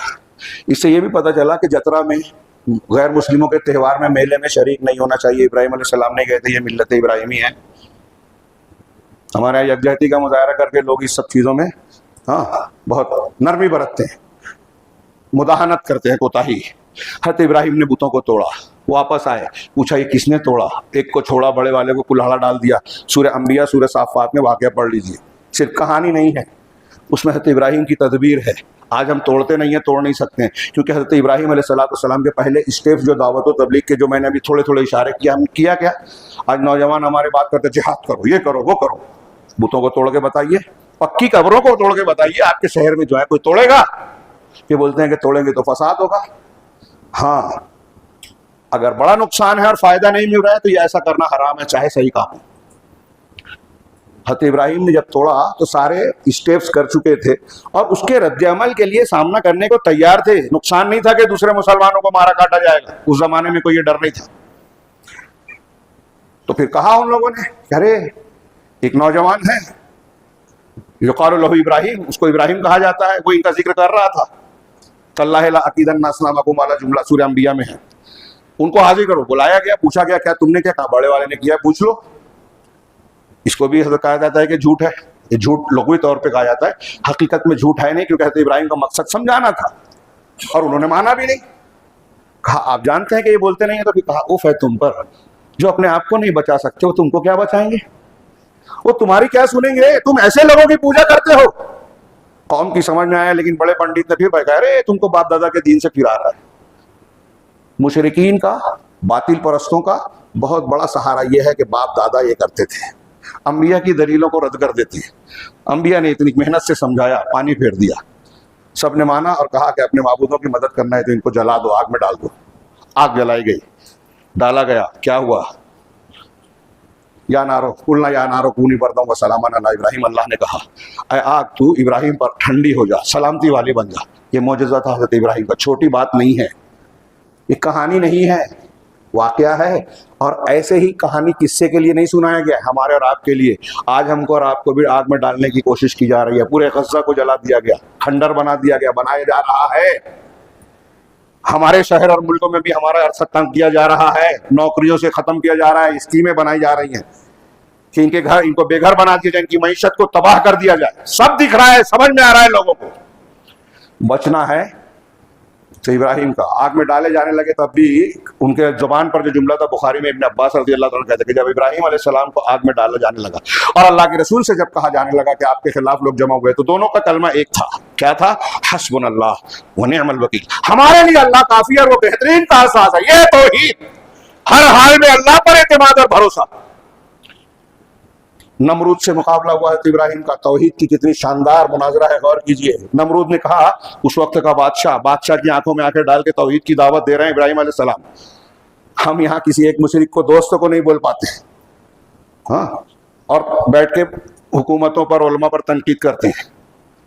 حضرت ابراہیم علیہ السلام نے کہا، نمرود نے کہا، حضرت ابراہیم نے کہا کہ میرا وہ الم تر الی الذی حاج ابراہیم فی ربہ ان آتاہ اللہ الملک، کیا تم نے اس کی طرف نہیں دیکھا جس نے اپنے ابراہیم سے ان کے رب کے سلسلے میں حجت اور تکرار کی کہ اس کو حکومت ملی تھی؟ اور ابراہیم نے کہا، اذ قال لہ ابراہیم، جب ابراہیم نے ان سے کہا کہ ربی الذی یحیی و یمیت، میرا پروردگار وہ ہے جو زندگی اور موت دیتا ہے، تو کہا انا احیی و امیت، میں بھی زندہ اور موت، زندگی دیتا ہوں، موت دیتا ہوں۔ دو قیدیوں کو بلایا، ایک کو مار ڈالا، ایک کو چھوڑ دیا، کہا دیکھو اس کو زندگی دی، اس کو موت دے دی۔ تو اس کی بے وقوفی کی باتوں میں نہ الجھتے ہوئے حضرت ابراہیم نے اور بڑی دلیل دی کہ میرا پروردگار وہ ہے جو سورج کو مشرق سے نکالتا ہے۔ اگر تجھے دعوی ربوبیت ہے تو تو مغرب سے نکال کے بتا دے۔ ان رب یاتی بالشمس من المشرق، کیا ہے؟ ان ربی یاتی بالشمس من المشرق فاتی بها من المغرب، تو تو مغرب سے لے آ. فبہت الذی کفر, تو جو کافر تھا وہ مبہوت ہو گیا, ہکا بکا رہ گیا, کوئی جواب نہیں. ایسی دلیلیں دینا چاہیے. ایسا حضرت ابراہیم علیہ السلام کی یہ توحید کی دعوت ہمارے سامنے. پھر عرصہ حیات تنگ کیا, ہاں, پھر ہجرت کرنا پڑی, وطن چھوڑا, گھر چھوڑا. کس لیے؟ توحید کے لیے. میں نے ابھی اشارہ کیا تھا, توحید کے لیے گھر چھوڑ دیا, وطن چھوڑ دیا, شہر سے نکل گئے. راستے میں واقعہ پیش آیا وہ بادشاہ کا جس کی طرف میں نے اشارہ کیا. پھر حضرت ہاجرہ ساتھ ہو گئی, اس بادشاہ نے دیا تھا, بیوی بن گئی, اسی سے اولاد ہوئی. دعا مانگی, اللہ سے دعا مانگی نیک اولاد دے. یہاں یہ بھی ایک پوائنٹ کی بات ہے کہ آج ہمارے یہاں بہت سے لوگ باباؤں کے یہاں, یہ خواجہ غریب نواز کا گیسو دراز بندہ نواز آپ کے یہاں مزار ہے, کچھ لوگ یہاں جاتے ہیں اولاد مانگنے یا کچھ کی عیسائی یا جو بھی عقیدہ ہو. حضرت ابراہیم علیہ السلام کے درجے کے برابر کوئی بات کا انسان, کوئی ولی, کوئی پیر, یہاں تک کہ دوسرے انبیاء بھی ہو سکتے ہیں کیا؟ اللہ کے رسول صلی اللہ علیہ وسلم کے بعد سب سے اونچا درجہ. ابراہیم علیہ السلام ابو الانبیاء, خلیل الرحمن, رحمان کے خلیل, انبیاء کے باپ. آپ کے بعد کوئی نبوت اور کتاب آپ کی ذریت کے باہر نہیں آئی. محمد صلی اللہ علیہ وسلم بھی بنی اسماعیل میں سے تھے. ہر نبی آپ کی نسل میں آئے آپ کے بعد. وہ ابراہیم اولاد مانگ رہے ہیں اللہ سے, ہم اولاد مانگ رہے ہیں قبر والے سے, بزرگوں سے, فلاں اور فلاں سے. ہے نا حیرت کی بات؟ حضرت ابراہیم نے اولاد, اللہ, یہ بھی توحید کی دلیل ہے کہ ابراہیم علیہ السلام اللہ سے مانگ رہے ہیں, تو وہ اولاد ملی بھی. تو اب کہا گیا کہ اس کو بے آب ہو گیا, وادی میں بیٹے ماں کے ساتھ چھوڑ کے آ جاؤ. چھوڑا ہے, اور ابھی میں نے آیت کا ذکر کیا, رب انی اسکنتو من ذریتی بواد غیر ذی زرع عند بیتک المحرم, عند بیتک المحرم. تو یہ بیوی اور بچے کو چھوڑا ہے. اس واقعے کو بخاری میں پڑھیے, ہاں, کہ بس 2-4 منٹ لوں گا. اور ہاں, وہ حضرت ابراہیم علیہ السلام جب لوٹنے لگے تو حاجرہ نے پوچھا کہ آپ ہمیں کیوں چھوڑ کے جا رہے ہو؟ پہلی مرتبہ, دوسری مرتبہ, تیسری مرتبہ میں پوچھا کیا اللہ نے حکم دیا ہے؟ کہا ہاں. حضرت ابراہیم کا جواب سنیے. کہاں؟ تو حضرت حاجرہ کا جواب وہ کیا کہتی ہے؟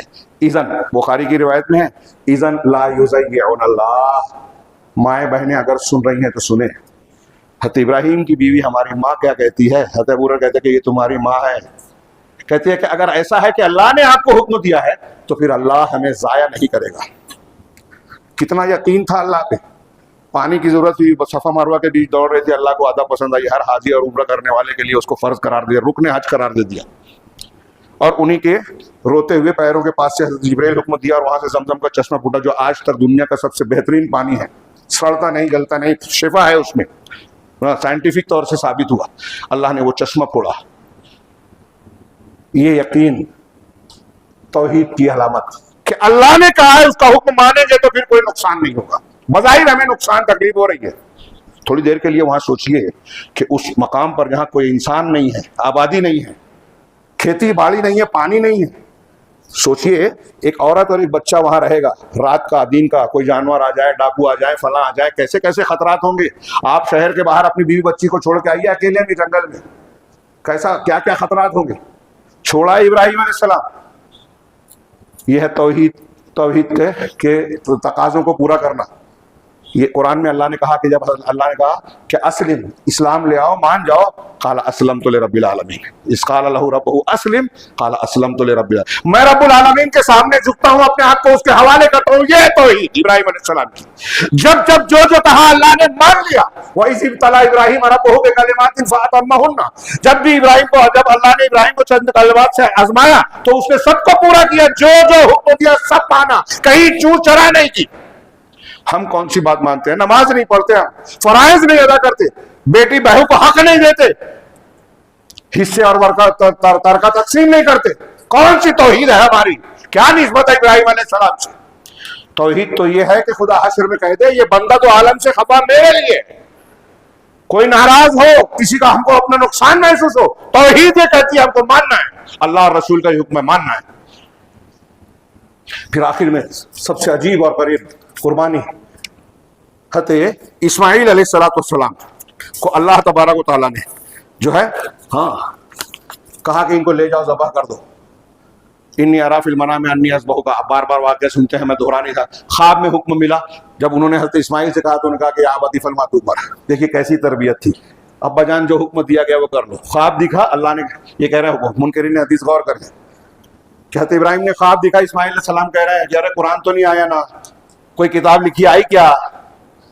کہا کہ اللہ کا حکم ہے مان لیا, حدیث ہے تو, خواب ہے تو نہیں مانوں گا, حجت نہیں ہے یہ نہیں کہا, آپ کو جو حکم دیا گیا وہ کیجیے. حضرت ابراہیم جب ملنے گئے تھے ایک مرتبہ بیوی سے پوچھا, بیوی نے ناشکری کی, شکوہ شکایت کیا, اور حضرت ابراہیم نے انہی سے کہا کہ اپنے شوہر آئے تو کہہ دینا میرا سلام اور بولنا کہ چوکھٹ بدل لے. اشارہ سمجھ کے طلاق دے دیا بیوی کو. باپ نے کہا, بیٹے نے بیوی کو طلاق دے دیا. اس میں بھی اطاعت کرنی چاہیے. حضرت ابن عمر سے کہا طلاق دے دو, بیوی کو طلاق دے دیا. حضرت امام احمد سے کسی نے پوچھا کہ ابراہیم علیہ السلام نے عمر بن خطاب نے اپنے بیٹوں کو حکم دیا طلاق, تو آج کوئی باپ بولے تو طلاق دینا چاہیے؟ تو حضرت امام احمد نے یہ بھی کہا, جواب بھی دے رہا ہوں. امام احمد بن حنبل نے کہا کہ اس باپ کو حضرت ابراہیم اور حضرت عمر کی جیسا ہونا چاہیے, دین کی بنیاد پر فیصلہ کرنے والا. آپ کا جھگڑا ہوتا ہے بہو کے باپ سے تو آپ بیٹے کو بولتے اس کی بیٹی کو چھوڑ, یہ نہیں چلے گا. یہ ابراہیم علیہ السلام کا, اسماعیل عمر بن خطاب کا طریقہ نہیں, دین کی بنیاد پہ. تو یہ تھی چوکھٹ بدل دیا. پھر اللہ نے جب کہا چھری چلا دو, لے گئے.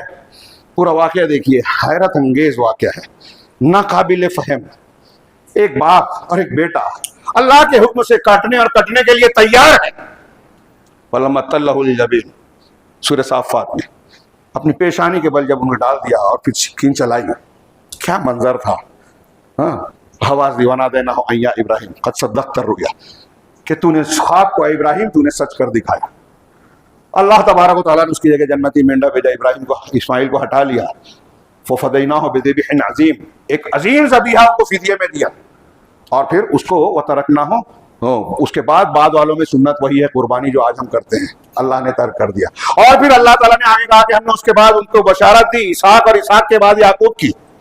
ایک بیٹے کو قربان کر رہے ہیں, بیٹے کے بعد پوتے کی تعلیم دے رہے ہیں, تو اس کی بشارت مل رہی ہے. حضرت ابراہیم علیہ السلام کو ان توحید پرستی اور توحید کے تقاضوں کو, دعوت کو پورا کرنے کا یہ نتیجہ ملا کہ اللہ نے آپ کو خلیل بنایا. اس درجے میں پوری کائنات میں صرف حضرت ابراہیم اور اللہ کے رسول اللہ کی خصوصیت ہے. بس خلت کا درجہ محبت سے اونچا ہے. اللہ کے رسول نے کہا کہ میں تم میں سے ہر شخص کی خلت کا انکار کرتا ہوں. اللہ نے مجھے بھی, رسول اللہ صلی اللہ علیہ وسلم فرما رہے ہیں, بخاری مسلم کی حدیث ہے, اللہ نے مجھے بھی اس طرح خلیل بنایا جس طرح ابراہیم کو خلیل بنایا. اگر میں کسی کو خلیل اپنا بناتا تم میں سے تو ابوبکر کو بناتا, لیکن جب اللہ نے مجھے خلیل بنا دیا تو اب میں کسی کو نہیں بنا. خلت وہ درجہ ہے محبت کا کہ اس محبت میں کوئی اور شامل نہیں ہو سکتا. بیٹے کی محبت خلت کیوں ملی, اور اس کا امتحان تھا کہ بیٹے کی محبت اللہ کی محبت میں آتی ہے کہ اسی لیے کہا کہ اس کے گردن پر چھری چلا دی ابراہیم نے, کہا کہ ہاں سچے خلیل ہیں.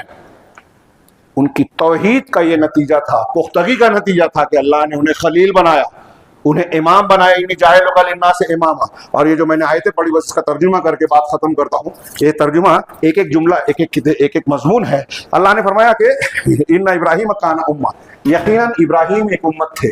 امت کا ایک معنی کہا گیا امام, قائد, ہادی. جامع الخیر, اکیلے امت تھے, خیر اور بھلائیوں کے جامع تھے. یہ مقام کیوں ملا؟ توحید کی وجہ سے. ابراہیم ایک امت تھے, خیر کے جامع تھے, ہادی تھے, امام تھے, پیشوا تھے. قانتاً للہ, قانت تھے. قانت مطیع ہے لیکن کیسے؟ مستقل دائمی اطاعت کرنے والے, مسلسل اطاعت. مسجد میں آ گئے تو بہت اچھے ہیں, بازار میں دوستوں میں چلے گئے تو گپ شپ, ہنسی مذاق, گالی گلوچ, غیبت چغلی کر رہے نہیں, کبھی کچھ نہیں. مسلسل اللہ کی عبادت کرنے والے, جہاں جس بات کا حکم ہے وہ کر رہے ہیں. قانت کا مطلب ہوتا ہے مسلسل اطاعت, بیچ میں کوئی گیپ نہیں. جمعہ میں مسلمان ہے, جمعہ کے بعد گئے مسلم, مسجد کا راستہ بھول گئے, نہیں. مسلسل اطاعت کرنے والے, قانتاً للہ, اللہ کے لیے, یعنی اخلاص تھا ان کے اندر. حنیف تھے, صرف اللہ کی طرف توجہ دینے والے, باقی سب سے ہٹ کے اور کٹ کے, صرف اللہ سے مانگنے والے, صرف اللہ پر بھروسہ کرنے والے, صرف اللہ کے سامنے جھکنے والے. حنیف, موحد تھے.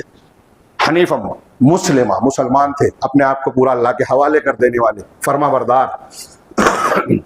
ولم یکو من المشرکین, مشرکین میں سے بالکل نہیں تھے, کبھی نہیں تھے. توحید تھی ان کی. اجتباہ, شاکرا لانعمہ, اب اللہ کی نعمتوں کا شکر گزار تھے. ہم کو بھی بہت سی نعمت ملی ہے, گھر ملا ہے, پیسہ ملا ہے, اولاد ملی ہے، ابا ملے ہیں، بیٹا ملا ہے، بیٹی ملی ہے، ان نعمتوں کا شکر گزار ہیں کیا؟ نعمتیں ملی ہیں، نعمتوں کو بھول جاتے ہیں، اور تھوڑی سی تکلیف آتی ہے تو شکو شکایت چھاڑو جا رہے. ابراہیم علیہ السلام اللہ کی نعمتوں کا شکر ادا کرنے والے، عبادت کرنے والے، قدر کرنے والے تھے. ہاں، شاکر اجتباہ، اسی وجہ سے اللہ نے ان کو چن لیا. ہاں، وہداہ الی صراط مستقیم، اور صراط مستقیم کی طرف رہنمائی کی، اور ایسی رہنمائی کی کہ وہ اس صراط مستقیم کا اعلیٰ نمونہ بن گئے، بعد والوں کے لیے نمونہ بن گئے، ہمارے اور آپ کے لیے، پوری امت محمدیہ کے لیے، سب کے لیے. ہاں، اور یہ ایسی شخصیت ہیں ابراہیم علیہ السلام کی کہ یہود، نصارہ، مسلمان سب ان کی عزت کرتے ہیں، تقدیس کرتے ہیں، سب ان کی نبوت کے قائل ہیں. یہودی کہتے تھے یہودی ہیں، نصرانی کہتے تھے یہود نصرانی ہیں. اللہ نے کہا نہیں نہیں، کہ تم ابراہیم کے بارے میں کیوں حجت پکڑتے ہو؟ پڑھیے قرآن میں. ہاں، ابراہیم علیہ السلام کے بعد توریت اور انجیل نازل ہوئی، اور پھر آگے کہا ما کان ابراہیم یہودیّا ولا نصرانیّا. ابراہیم نہ یہودی تھے نہ نصرانی تھے، جیسے محمد صلی اللہ علیہ وسلم حنفی، شافعی، مالکی، صوفی، شیعہ نہیں تھے. بعد میں یہ سب ایجاد ہوا، اور ہر شخص سمجھتا ہے کہ میرے مسلک کے تھے. تو ایسے اللہ نے تردید کی کہ ابراہیم نہ یہودی تھے نہ نصرانی تھے، ولکن کان حنیفا مسلما، وہ حنیف تھے، مسلم تھے. اللہ نے ایک جگہ کہا ان اول الناس بابراہیم الذین اتبعوہ وھذا النبی والذین آمنوا. ابراہیم سے تعلق کے سب سے زیادہ لائق وہ لوگ ہیں جنہوں نے ان کی اتباع کی. جو نام لیتے ہیں کہ رسول کا دامن نہیں چھوڑیں گے، وہ کا تعلق نہیں ہے. جو ان کی اتباع کرنے والے ان سے رشتہ دار ہیں، یہ نبی اور ایمان والے ہیں. آج بہت سارے لوگ سارے مسلمان کہلانے والے بولتے ہیں ہم محمد صلی اللہ علیہ وسلم کے طریقے پہ مانتے ہیں، لیکن کسی کا کچھ مسلک ہے، کسی کا کوئی امام ہے جو امام کی بات کے آگے حدیث کو رد کر دیتا ہے، تعویل کرتا ہے. وہ نہیں ہے محمد صلی اللہ علیہ وسلم کے ماننے والے، وہ ہیں جو اللہ کے رسول کی خالص اتباع کرتے ہیں، آپ کے منہج اور طریقے کو اختیار کرتے ہیں، چوں چرا نہیں کرتے کہ سمجھ میں نہیں آتا. میرے امام تو یہ کہتے ہیں، ان کا خواب اور کشف تو یہ کہتا ہے، صوفی صاحب اور پیر صاحب تو یہ کہتے ہیں. نہیں، اللہ کے رسول نے کام مان لیا.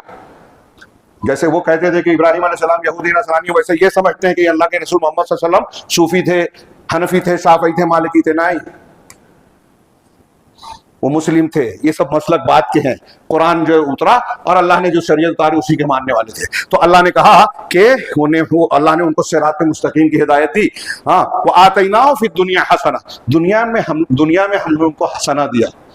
ہاں، کیسی نعمتیں ملی، نبوت ملی، عزت ملی، نیک صالح خوبصورت بیویاں ملی. ایک نہیں کئی بیویاں تھیں، بیٹے اولاد انبیاء ملے، کعبہ کا معمار بنایا، یہودی نصرانی مسلمان سب کا امام بنا دیا. تو دنیا میں بھی ہم نے حسنہ دیا. وَإِنَّهُ فِي الْآخِرَةِ لَمِنَ الصَّالِحِينَ، اور آخرت میں بھی صالحین میں سے ہوں گے. اسی ان کا سب سے اونچا درجہ ہوگا. آخرت میں یہ درجہ ہوگا. اللہ کے رسول کی حدیث ہے کہ سب لوگ قیامت کے دن ننگے ہوں گے. سب سے پہلے جس کو کپڑا پہنایا جائے گا وہ ابراہیم علیہ السلام ہوں گے. سب سے پہلے جن کو کپڑا پہنایا جائے گا وہ سیدنا ابراہیم علیہ السلام ہوئے. چھٹے آسمان پہ معراج میں اللہ کے رسول سے ملاقات ہوئی. ہاں، اسی طریقے سے وَإِنَّهُ فِي الْآخِرَةِ لَمِنَ الصَّالِحِينَ ثُمَّ أَوْحَيْنَا إِلَيْكَ، پھر ہم نے آپ کی طرف وحی کی أَنِ اتَّبِعْ مِلَّةَ إِبْرَاهِيمَ حَنِيفًا، کہ آپ ملت ابراہیم کی پیروی کیجیے یکسو ہو کر. یہ کتنی بڑی بات ہے. ہاں، اسی لیے ہم کو، میں نے جیسا کہ شروع میں کہا تھا، ابراہیم کی سیرت، ابراہیم علیہ السلام کی سیرت پڑھنی چاہیے. وَمَا كَانَ مِنَ الْمُشْرِكِينَ، اور وہ مشرکین میں سے نہیں تھے. ان کی سیرت کا سب سے نمایاں، سب سے بنیادی، سب سے اہم پہلو یہ ہے کہ وہ مشرک نہیں تھے. غور کیجئے، کیا ہم ایسے ہیں کہ پوری پختگی سے کہیں کہ ہمارے ایمان میں، عقیدے میں، عبادت میں، اقوال میں، ہمارے کسی بھی معاملے میں کہیں بھی شرک نہیں ہے؟ آج حقیقت یہ ہے کہ قربانیاں بہت سے لوگ کر رہے ہیں، حج بہت سے لوگ کر رہے ہیں، لیکن ان کی زندگیوں میں، ان کے عقائد میں شرک ہے. وہ سیکھتے ہی نہیں کہ توحید کیا ہے، وہ پڑھتے ہی نہیں کہ سیرت ابراہیمی کیا ہے. اللہ تعالیٰ سے دعا ہے کہ وہ ہمیں ابراہیم علیہ السلام کی سیرت کو کما حق کو پڑھنے کی توفیق عطا فرمائے، تاکہ صبح شام جب ہم یہ کہیں کہ ہم نے ملت ابراہیمی پر جو ہے صبح کی ہے، شام کی ہے، اور وہ مشرکین میں سے نہیں تھے، تو ہم اس بات کو کہنے میں سچے ہوں، مخلص ہوں، صحیح ہوں کہ ہم واقعی شرک سے بری ہوں. اور ہم نے اپنے آپ کو، مسلمانوں نے جیسے ہی شرک سے پاک اور محفوظ بنا لیا، تو یقین جانیے دنیا کی بھی بھلائیاں ہمارے قدموں میں ہوگی. اللہ تبارک و تعالیٰ کے سارے وعدے ملیں گے اور آخرت میں بھی کامیابی ملے گی. بصورت دیگر اگر ہم نے سیرت ابراہیمی کے اس بنیادی سبق کو، یعنی توحید کو اختیار نہیں کیا، شرک سے اپنے آپ کو نہیں بچایا، تو دنیا میں بھی رسوائیاں، پریشانیاں، ذلتیں ہمارا مقدر ہوگی، جیسا کہ آج ہم دیکھ رہے ہیں، اور آخرت میں بھی بہت برا انجام ہو سکتا ہے. اللہ تعالیٰ ہمیں ہر قسمت کے دنیا اور آخرت کے فتنے اور عذاب سے محفوظ رکھے. وآخر دعوانا الحمدللہ رب العالمین. بارک اللہ لنا ولکم فی القرآن المجید ونفعنا وإیاکم بالآیات والذکر الحکیم. انہ تعالی جواد کریم ملک بر رحیم.